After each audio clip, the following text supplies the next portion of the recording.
This is the Wisdom Podcast.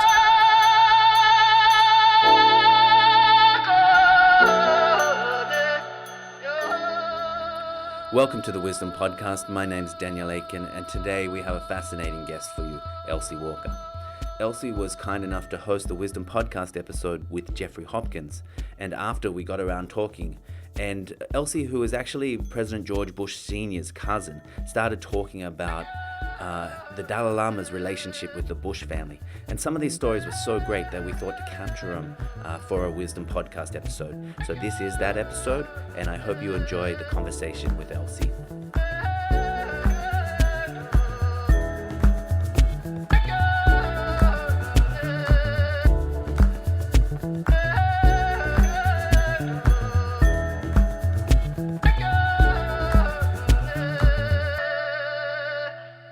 Well, I had gotten interested in Tibet when I was a child, but I never thought I'd work for Tibet in any way. But then in the late 80s, my husband had been studying in Oxford, and we came back to New York, and I had just had a child, and I wanted a job. And I ran into Bob Thurman, actually with David over there, and out at Geshe Wangyal Center. And there had just been martial law declared in Lhasa. And the Dalai Lama was visiting. He was staying out at the temple in Washington, New Jersey. And we were all called into this room. And Bob Thurman looked around the room and said, the Dalai Lama is very, very concerned. Martial law has just been declared in Tibet. And if there's anybody in this room with any extra time, and he started looking directly at me, I'd appreciate some help. Yes. Start getting Tibet House started. And so not long thereafter, I went to Bob and I said, well, I have some time. And can I get paid just a little bit? And he said, eventually. And so we all starting Tibet House. And then I was just following up a childhood interest because my sister, as I said, my sister had died, and I was interested in death and dying and the Tibetan philosophy about that. But soon thereafter, my cousin became the vice president of the United States, and then the president. Wow. And so my standing in the Tibet world went up a little bit. And I think some Tibetans thought, well, Mrs. Elsie's related to her cousin can talk to Deng Xiaoping, and then everything will be solved. Everything's solved. And but I did think to myself, and very seriously I thought this, I thought, I am related to this family and to this president, and if there's anything I can do to help in a little corner of the world, I think that's my obligation to try and do that. Yeah. The power of the presidency is very big and wide, and maybe there is something I can do. And so I wrote to George and told him that I was interested in helping Tibetans and Tibetan people, and I understood that he was now in a unique position, and I didn't want to be a nuisance. Yeah. And he wrote back and said, no, by all means, they're wonderful people. You should do what you can. Just stay in touch with me, he said. So he's very open from the beginning. Yeah, but he wanted me to report to him and talk to him. He was going to handle China policy from the White House himself. He was very interested in China. He'd been there as a liaison. Yes. And he'd also been out to Tibet. Yeah. And so that started quite a unique relationship because he and I have a funny, joking relationship. Yeah. And that's always the way I've approached him, and he approaches me. So trying to sort of work in the Tibet issue with a little bit of humor. I'm now worried about what the people in the archives down in Texas think because they would send in these jokes. Anyway, but not long after he became president, it became pretty clear to me that there was a hope that I could arrange a meeting and with him and the Dalai Lama. Yeah. And so I gave that a lot of thought about what would be the best way to go about it. And I talked to my friend John Avedon, who'd written a book about the Dalai Lama at that point, and it's a wise person. And he and I sat down and we crafted a letter and gave George Bush a lot of reasons, and we thought very good ones, why it would be to his benefit to meet the Dalai Lama. Very nice. I mean, the Dalai Lama is going to Congress, you know, and it looked pretty shabby for the president not to meet him. Yes. So I never heard, and that's very unusual. I don't know if you know anything about George Bush, but he's famous for answering letters and writing notes. And the minute I didn't hear from him, I thought, oh, this is a good sign, actually. Something's underway. Something's underway. It would have been a no. He would have written me a no. It's not possible. Yeah. But he wouldn't have written me a maybe or a yes. Yes. So I was hopeful, but not too hopeful, because I knew we were dealing with China. And what was the sensitivities around, were you fully aware how contentious this was, or did you expect from the start that it would more probable, or did you think, no, there's not really a chance, but let's try? How were you feeling? I thought I didn't know how strong the forces were going to be against George Bush doing it, but I know him. Mm-hmm. And he has a wonderful heart, and he's quite a spiritual person in his own way, quiet way. And I thought, there's nothing, he recognizes goodness when he sees it. Yeah. So there wasn't going to be a lot on a personal level that I could see that he would, that would make him turn this down. Yes. But I didn't know about the external pressures from the State Department, and I knew they were very strong against it. Yeah. He also met with Nikki Vreeland's father, who was in the CIA. Yes. And Recchi Vreeland said the Dalai Lama was the greatest person he'd ever met, or something to that degree. And I think that enormously influenced George. And I'm sure he asked around a few other people. I'm sure some said no, but the people, knowing the Dalai Lama, the people who were squarely in his corner were pretty probably heartfelt and persuasive in their arguments. So the story was that we didn't know, and I was working at Tibet House then. I was on the board of Tibet House with Bob Thurman, Richard Gere, Betty Avedon, and John Taylor, and Diane Dubler, and a few other people, Jeanette Watson, and I don't know, there were a group of us. And we all decided to, Bob had decided to put together an art show and of Tibetan Thangka paintings. Mm-hmm. And they were, for the first time, I think, reattributed correctly to the Tibetans. Mm-hmm. The Chinese had tried to change the attribution of a lot of Tibetan art. To Chinese? To Chinese artists, or just in the names they'd converted to Chinese. Or instead of saying Tibetan, it would say Chinese underneath. Yes. You know, such and such a date for the Thangka, but then it would say Chinese. Yes. And Milo Beach, who was at the Sackler, also had the same issue that, you know, they didn't really appreciate the sensitivity until Bob and others, scholars, brought it up to them that, hey, these really weren't Chinese works. When they were made, especially, they were very clearly Tibetan. So that gave China a bit of a stomach ache. Yeah. But anyway, it happened, and then people understood, and they went along with it, including Rand Castile, who was at the Asian Art Museum in San Francisco. And we had this show there called Wisdom and Compassion.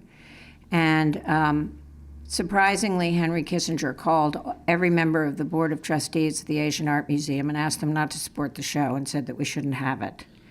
And so he obviously had pressure from the Chinese. And he had left as Secretary of State then, but he had been working for China in a consultancy. And what was their concern, do you think? Just exposure to the Tibetan culture, people taking an interest in that, or?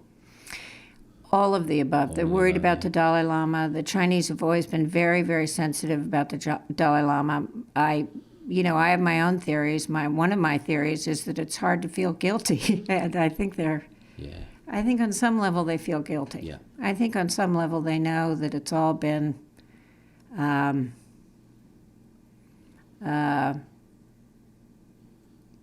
What's the word? It's all been a giant PR effort. Yeah. It's a bit of face saving. all the invasion and everything. I mean, Mao wanted to make Tibet, wanted to take Tibet as the high ground of Asia, and for its strategic position over India. I get that. Mm-hmm.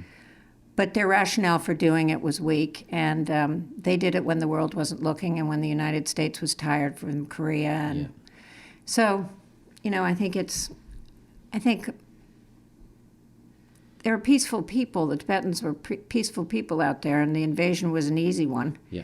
And I'm not sure how great they feel about the whole thing. Yeah, understandable. Yeah. So anyway, but they're very sensitive about it. Yeah. And the party line is that Tibet was always part of China. And so for the United States to revert to a position or encourage anything having to do with Tibetan independence was very threatening for them. They felt like they were losing an arm that they had just rejoined to the body. Yes.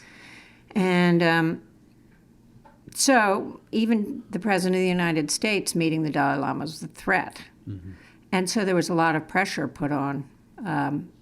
There would have been a lot of pressure put on had the Chinese known that the Dalai Lama was going to meet with the president, but I'm not sure the Chinese knew until after the meeting. Okay. I don't know that. I don't know what went on in the State Department or who told who when, but all I know is that there was great concern. There was concern in the National Security Council and, about China's reaction. Anyway, so we're back at this art show, and I got a telephone call in the afternoon of the art show from the Secret Service saying, now don't get your hopes up, Elsie, but can you give us the number of the Dalai Lama's envoy and what hotel is he staying at? And there might be a meeting, but there might not. We just don't know yet, so please don't tell anybody, but we'd like to have the numbers in case something happens. Then I did get my hopes up because I thought that was a good sign. And so I went back to Narberth, Pennsylvania, where I was living at the time, and the Dalai Lama's envoy called me in the middle of the night and said they had just called and they had agreed to a meeting the next day. Oh, wonderful. So that was very exciting. How did you feel then? I felt very emotional. I love the Dalai Lama. I felt I was so proud of George. Mm-hmm. And George Bush is a really sincerely lovely person, and I just thought the whole thing was really nice, and the way you hope the universe will behave sometimes. Yes. And so I was very emotional then. I mean, I couldn't understand why in the United States Yasser Arafat could come to the United States and visit the State Department, but the Dalai Lama couldn't. Yeah. I think there's something fundamentally wrong with that picture. For sure. And so I still feel that way. I still feel that all these countries should stand up more for the Dalai Lama. I mean, is he really that much of a threat? Exactly. I mean, we should all have enemies like the Dalai Lama. Exactly. Really, China, you're so lucky. I don't know when exactly. How lucky can you be? And we have Osama bin Laden. You have the Dalai Lama. I mean, yeah, that's your big threat. Yeah. Gee. Yeah. So then there was the question of the meeting. Shall I go into that then? Yes, please. Okay, so this is a footnote in history, but it's fun for me, I have to say. It is fun for me to know the details of this because I was interested in every tiny little millisecond. I think everyone listening is too. Well, hope so. So the day came, and it was April 18th, and I think it was April 18th. I have to check. Was it the 15th, David? I can't remember. The day. It was in April. Anyway, the meeting with the Dalai Lama. I think it was in April. I know it was in April. I can't remember the exact date. And so the Dalai Lama went to Congress first and met with the various leaders there. And then the meeting with the president was in the afternoon. And they were driving to the meeting with the president when the White House called and said the president had been delayed. He was in a press conference on the Kurds. And would the Dalai Lama mind killing 15, 20 minutes, half an hour, and getting there a little later? Mm-hmm. So they took the Dalai Lama to the Washington Monument. I don't think he'd been up there before, so up he went. I think he enjoyed the view. Then he came back down, and they drove to the White House, but still the president wasn't there yet. But they escorted the Dalai Lama. The meeting was in the family quarters. I think they felt at that point that it was better not to have a big official meeting in the Oval Office. That would be too much, a little too much for China. But the president could meet him as a religious leader in the family quarters. Yes. So the Dalai Lama went up, and Barbara Bush was watching a TV interview with the president about the Kurds. And the Dalai Lama watched that for a while and then was leafing through a magazine, I was told. And then the president came with General Scowcroft, and I think Millie the dog is the little sidelight into this whole thing. That's my favorite part, actually. And so the meeting started, and the Dalai Lama sat on the couch next to the president. The president put his arm out on the side of the couch and made everybody feel comfortable. Oh, nice. And Barbara Bush and General Scowcroft were over on the other side of the room, as was Lodi Gary, and I believe Tenzin Tetong was there too. I can't remember. Mm-hmm. There were two people who were there as staff with the Dalai Lama. And Millie was at Barbara Bush's feet.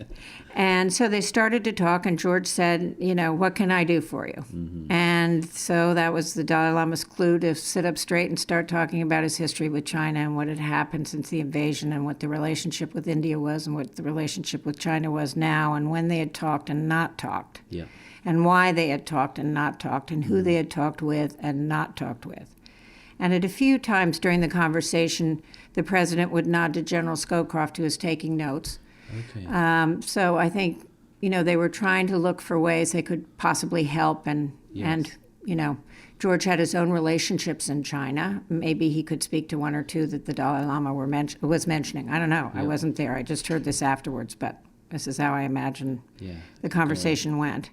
And Lodi said it was going very, very well until the moment that Millie decided that she liked the Dalai Lama and was going to put her nose under the Dalai Lama's robes.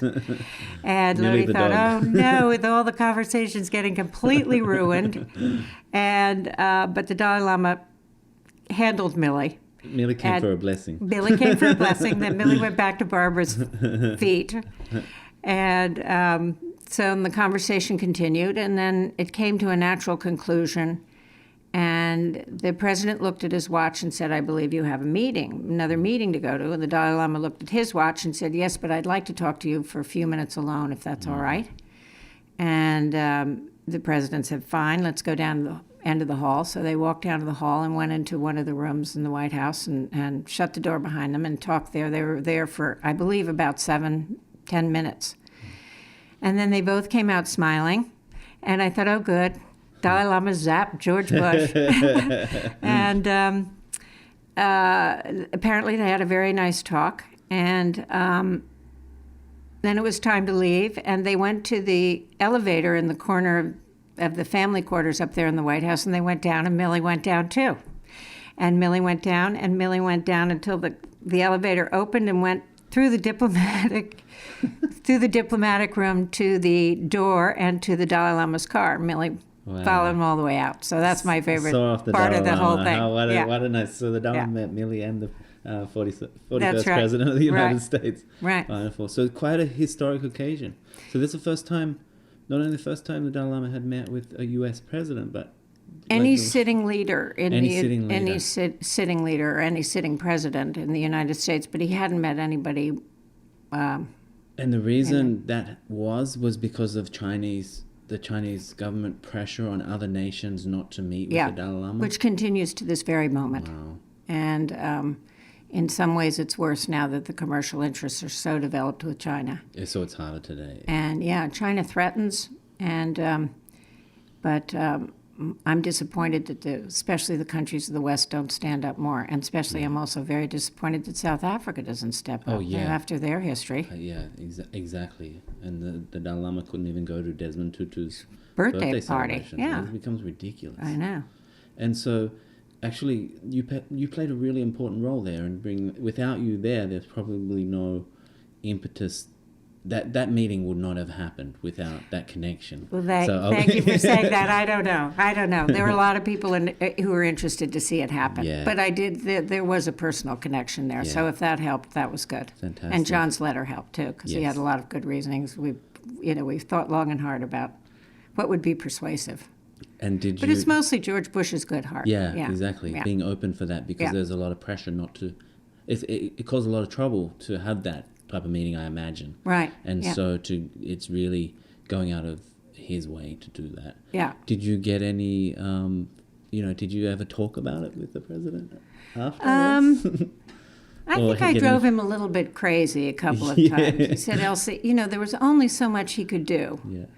And he certainly couldn't. He fought MFN, which is Most Favored Nation trading status for China, which actually those of us in the Tibet world thought was a huge piece of leverage that we wished had gone the other way. Because once they were very interested in getting that label, and once they did get that label, that took a big piece of leverage out for the Tibet world. And so, but often I brought it up, things that George could do. I'm not sure he wanted to hear all these little ideas from his cousin Elsie, but he heard them. Good. Yeah. And it had some good results. Well, And you were telling a story, and it takes us back before the actual meeting. And I think when you were working with Tibet House, and a time where they, I think the Dalai Lama was going from some place to another place, and you were in the car. With His Oh, that Holiness. was when I was at the Asian Art Museum. Yeah, so they sort of nominated you to join His Holiness on that journey. Can you Yes. tell us a little bit about that? Because I thought that was a really beautiful story. Well, there are actually 2 times that I'd met the Dalai Lama. And the first time, let me think.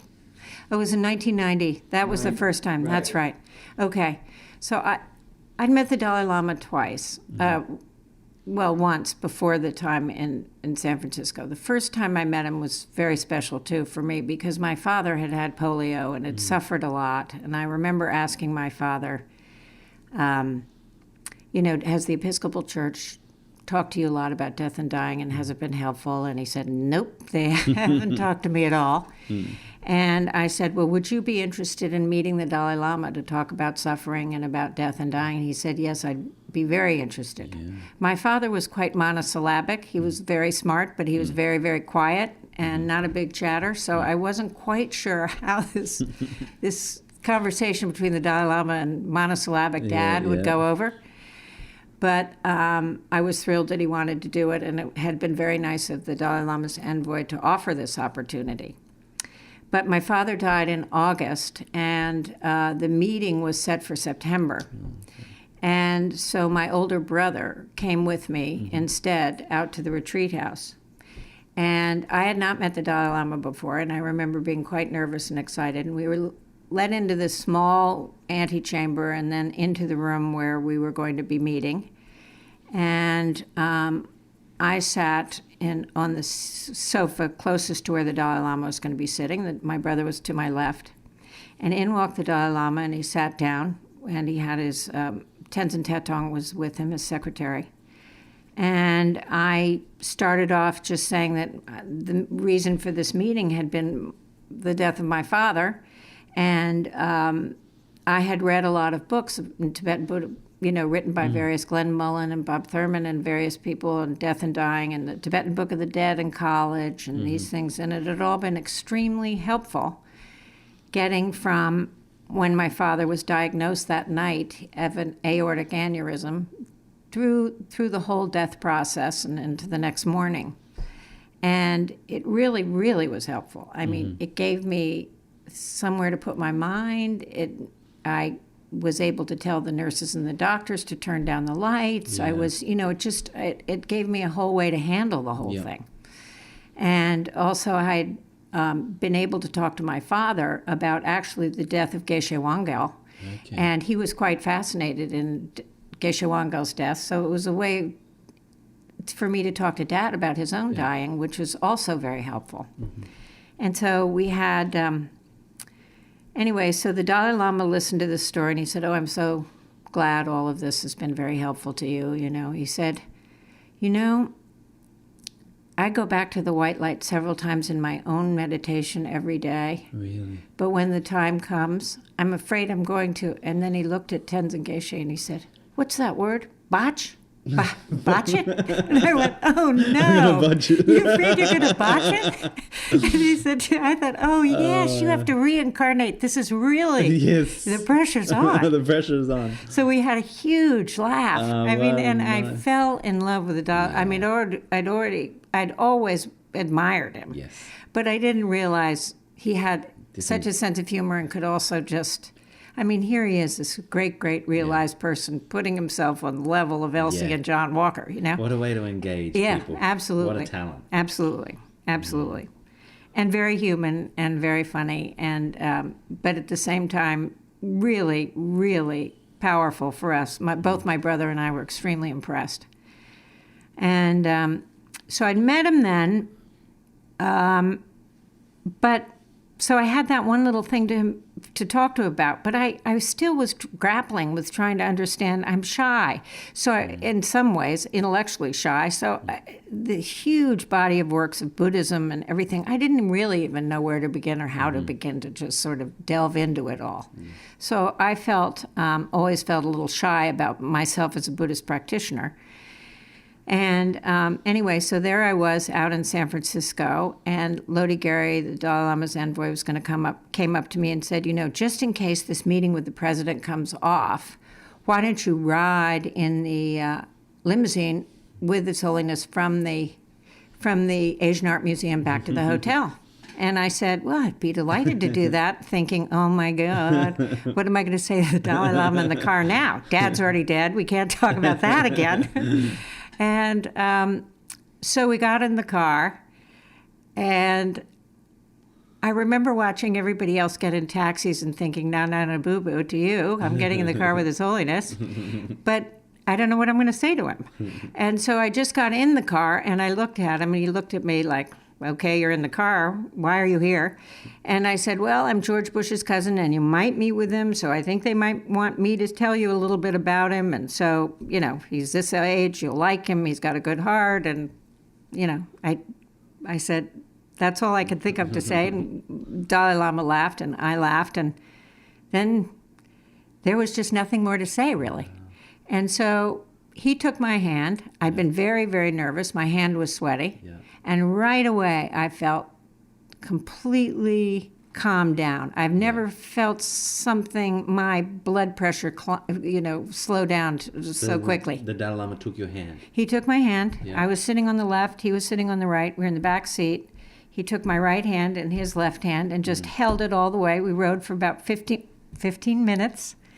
And in complete silence, he looked out the window. Occasionally he'd look over at me. I looked out the window. Occasionally I'd look over at him. And I felt completely no pressure to say anything. Wow. I felt completely at ease, and that I was in the presence of something else. Was just he holding something your else. hand at this time? He held my hand the whole way. So you sat silence 15 minutes. Minutes just holding his hand. And you just felt the presence of His Holiness Dalai Lama. Yeah. And the care and love. Yeah, it was, Wow. and not feeling like I had to say anything, Yeah. which is, usually, you feel like you have to fill up things. There was just this giant sense of peace. It was really, so I got another message from that little experience of how it feels to be around him. Yeah, You know. nice. What How settling he is. yeah, Yeah. it's just that. So no wonder Millie loved him so much. Millie, the dogs can tell, as we were talking Yeah, about before. exactly. It's that space Yeah. that he can create. Wow. Yeah. You mentioned Geshe Wangyal's passing, and I just thought I hadn't heard that story. Did he pass in a certain? Well, Geshe Wangyal, it's written about Josh Cutler, who had lived with him, and Josh and Diana had written about it. It's in the introduction of one of Geshe Wangyal's books. He wrote about the whole process of death and dying, and it really impressed me. Geshe Wangyal had cancer, and he was in a lot of pain. And he used his whole death as a teaching for his students. And he died completely consciously, even though he probably should have taken, or it would have been easier for him to take a lot of medications, but he wanted to die a conscious death. And he did. It was not an easy death. It took a long time. It was not a comfortable death. It was clear he was in a lot of pain, but right before he died, he reached up and pulled Joshua's head down and gave him a big kiss goodbye. Wow. Yeah. Wow. And then he died. And it was an amazing, from what I read and what I remember, it was very impressive. It was a very beautiful gesture. He was thinking of his students and not of himself. An amazing last teaching for his students. Yeah. Wow. And so I forget all the details, but it's written in the introduction to the, what is it, the cuckoo? The Prince Who Became a Cuckoo. I think it's in the beginning of that one. Yeah. Wonderful. Yeah. So. His Holiness Dalai Lama and President Bush 43 have a wonderful relationship, it seems. Yeah, and they do. It's quite well known that they're. I think that the president painted a portrait of the Dalai Lama and presented it to on his 80th birthday or something like that. So you can tell that there's a close relationship there. And I heard that you had, I think, brought the Dalai Lama to Texas to meet, and it was quite a nice occasion. Can you tell us a little bit about that? Sure. The Dalai Lama, now the precedent has been set, and he meets the presidents when he comes to town. And from that first meeting. From that first meeting, and they've met in different rooms, and but George met him in the 43 met him in the Oval Office, which was a bigger deal. Yeah. Because that says something about him as a leader of a people. And he conferred a lot of respect on him by asking him in that. And I think the Chinese would have been happier if he'd met him in a broom closet, but he didn't. Anyway. But from the very beginning, they hit it off. George Bush, unlike most people think, does have a very big heart and is a very good person and a very nice sense of humor. And so when we went to Texas, the Dalai Lama said to George Bush, you know when the first moment I knew I really liked you? And George said, no, what was that? And he said, well, it was the first time I came to the White House, and they brought in a plate of cookies. And I leaned forward and started to go for a cookie, and you practically slapped my hand and said, no, don't take that cookie, take that one. And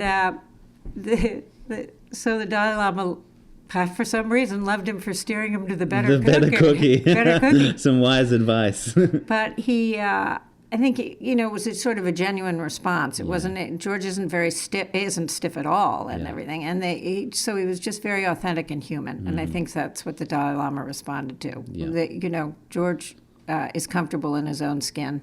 Yeah. And so. Well, the Dalai Lama has a similar sort of talent of being able to connect with people. Yeah. And put them absolutely. at ease. Yeah. So he maybe appreciated the same sort of. But George is a spiritual person and very, very admiring of the Dalai Lama's spiritual practice. That is for sure. And he's asked me a lot about it. How long does he meditate? What every morning when he gets up, and he's interested in how long he meditates. And interesting. And so the Dalai Lama. I was at a reception here in Washington. The Dalai Lama. When I saw the Dalai Lama. He said, oh, Elsie, I'd like to go to Texas to see your cousin. And I thought, oh, right, okay. That's a nice thing to say, but, I can't really, what does he mean to go to Texas to see him? It's a big deal to move the Dalai Lama around. Yeah. But about 6 months later, I went to another conference, the Dalai Lama, and he was driving by, and he called me into his to his hotel room, and I went up and he said, I'd like to go to Texas. Second request. Yeah, I'd like to go to Texas.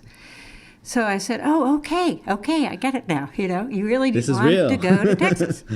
So I called up the president, the ex-president then, and I said, I have probably the biggest compliment you've ever going to be paid, and I have to tell you about it. The Dalai Lama wants to come to Texas to see you. Wow. And I said, George, he uses the word love and connection with you. I love your cousin, he says. And I said, Yeah. he doesn't throw that word around lightly. And George said, well, that's quite a word, And I said, yeah, and he uses it in connection with you.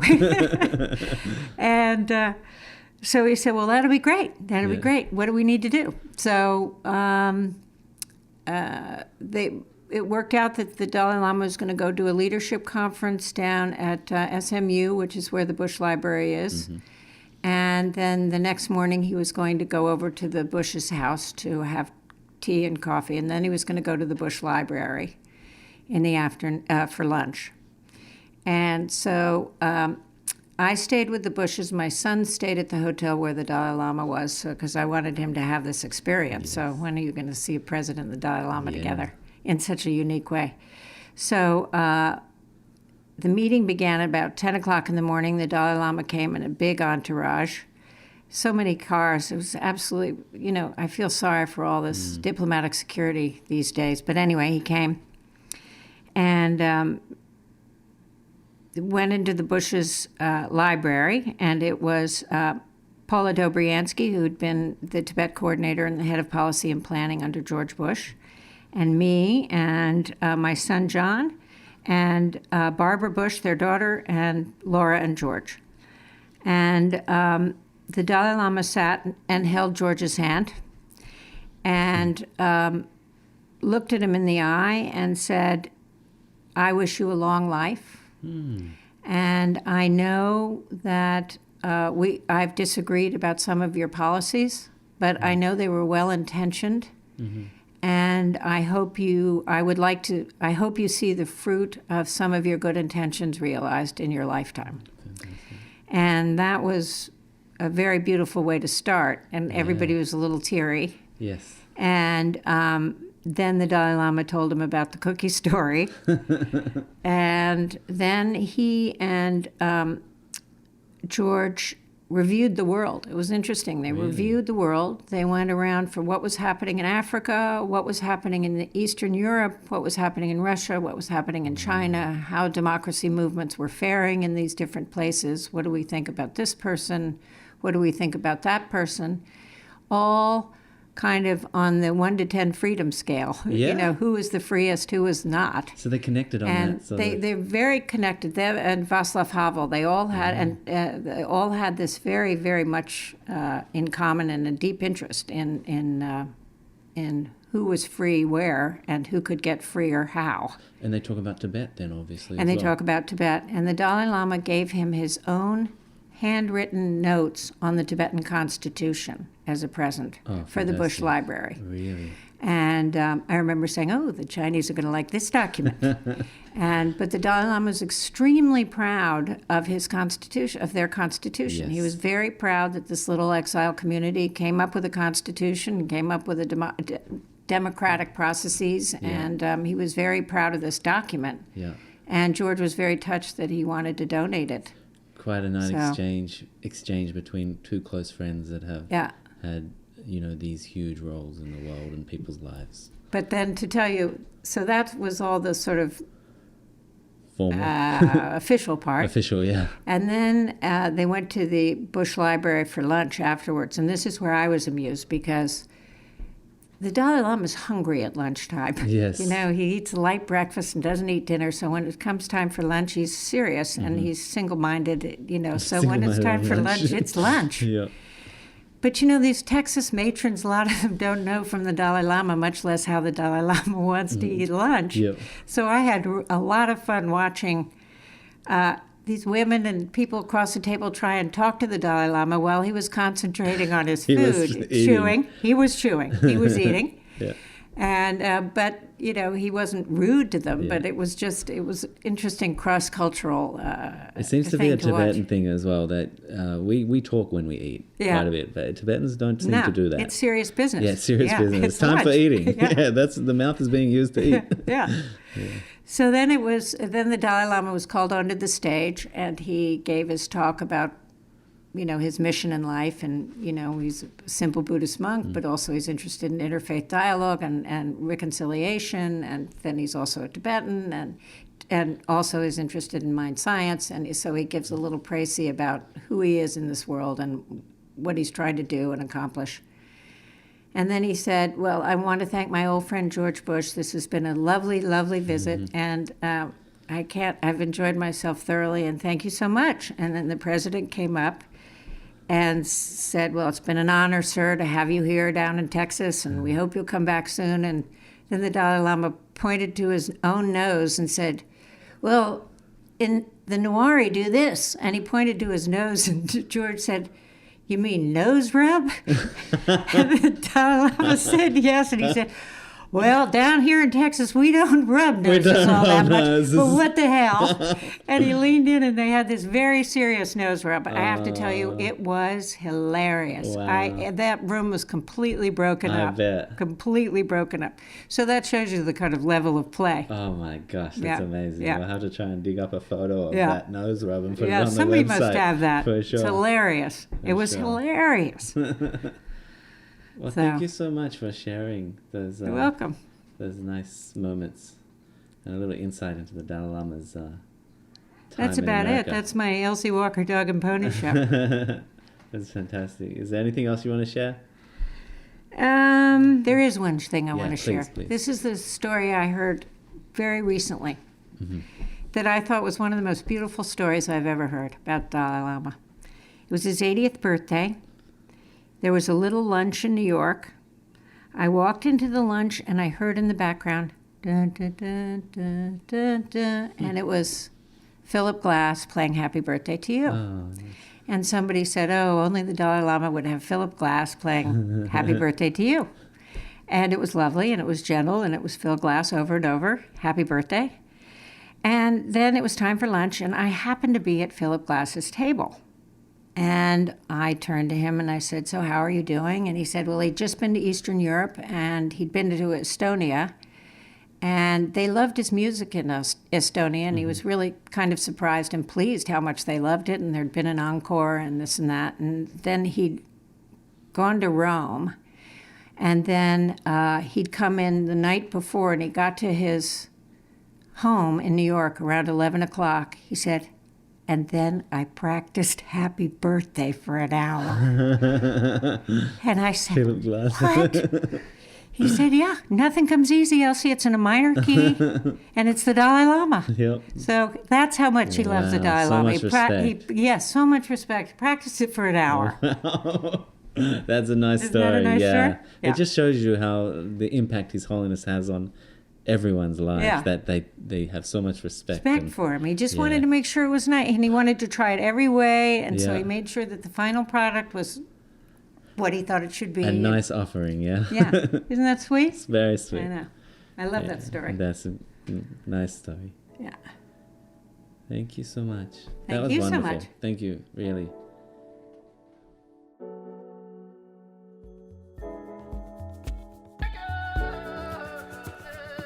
I hope you enjoyed the conversation with Elsie Walker. Next week on the Wisdom Podcast, we're excited to be joined by Professor Robert Thurman, one of Buddhism's leading and most influential thinkers. So I could be more independent as a professor, you know. And in a way, you don't teach students to be Dharma practitioners or something, but you teach them the philosophy, and then they can decide themselves what they do. But you don't proselytize in an academic thing, which is actually a good control, and it prevents a professor from becoming a kind of cult, you know. And it helps also the students in that they keep their academic thing and they keep a livelihood. I can't tell you how many students I helped not drop out during my career as a professor by saying, well, if you want to cultivate a Dharma side or some kind of spiritual side, that's good, but also you should work on your livelihood, you know, because I had learned my lesson kind of. So I helped a lot over the years doing that.